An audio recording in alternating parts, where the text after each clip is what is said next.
حضرت شیخ شبلی نے ایک حکیم سے کہا، مجھے گناہوں کا مرض ہے، اگر اس کی دوا بھی آپ کے پاس ہو تو عنایت کیجیے۔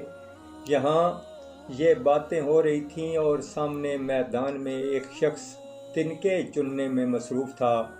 اس نے سر اٹھا کر کہا، جو تجھ سے لو لگاتے ہیں وہ تنکے چنتے ہیں۔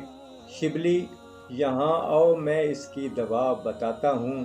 حیا کے پھول، صبر شکر کے پھول، عجز و نیاز کی جڑ، غم کی کونپل، سچائی کے درخت کے پتے، ادب کی چھال، حسن اخلاق کے بیج، یہ سب ریاضت کے ہاون دستہ میں کوٹنا شروع کرو اور عشق پشیمانی کا عرق ان میں روز ملاتے رہو۔ ان سب کو دل کی دیگچی میں بھر کر شوق کے چولہے پر چڑھاؤ۔ جب پک کر تیار ہو جائے تو صفائے قلب کی صافی میں چھان لینا اور شیریں زباں کی شکر ملا کر محبت کی تیز آنچ دینا۔ جس وقت تیار ہو کر اترے تو اس کو خوف خدا کی ہوا سے ٹھنڈا کر کے استعمال کرنا۔